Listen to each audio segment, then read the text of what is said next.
একজন মনে করেন 10,000 মানুষের সামনে বয়ান করলো, আরেকজন 10 জনের সামনে, কোনোটাই সফলতা ব্যর্থতার কিছু নেই। 10,000 শ্রোতা হইলে উনি সফল, 10 জন হলে উনি ব্যর্থ, এমন কিছু না। কোরআন সুন্নাহ ইসলামের দৃষ্টিতে এটা কোনো বিষয় না। ইসলামের দৃষ্টিতে মূল বিষয় হলো আল্লাহ তাআলা গ্রহণ করা, আল্লাহ তাআলা কবুল করা। 10,000 মানুষ 10 লাখ মানুষের সামনে বলল, কিন্তু মহান আল্লাহ পাক কবুল করলেন না, তো কোনো লাভ নেই। আবার 10 জনকে বলছে, একজনকে বলছে, আল্লাহ তাআলা গ্রহণ করে নিয়েছেন, সেটা বহুতই দামি, সেটা বহুতই উঁচা খেদমত। এই জন্য পরিচিতি অপরিচিতি জনপ্রিয়তা এগুলো কোনো বিষয় না, বিষয় হলো আল্লাহ তাআলা গ্রহণ করা।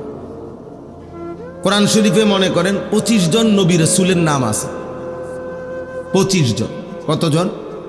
তো নবী রাসূল কি মোট 25 জন?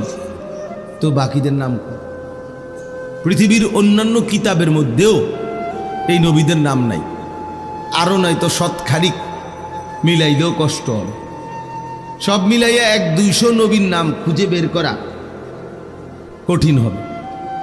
তো মনে করেন 100 নাহলে 200-300 পাইল নাম, তো নবী রাসূল কি 300?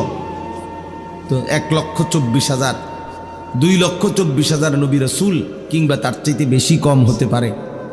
তো এই লক্ষের চাইতে বেশি নবী এবং রাসূলের নাম পৃথিবীর কারো কাছে জানা নাই, কোনো কিতাবে নাই, উল্লেখ নাই। তো ওনারা ব্যর্থ, কি বলেন? এইটা আমি বুঝাইতে চাই, এটা কোনো বিষয় না। আল্লাহ তাআলা নবী সাল্লাল্লাহু আলাইহি সাল্লামকে হজ করতে বলছেন। তো নবীজি যখন হজ করছেন 10ম হিজরিতে বিদায় হজ, 1.25 লক্ষ সাহাবীর সামনে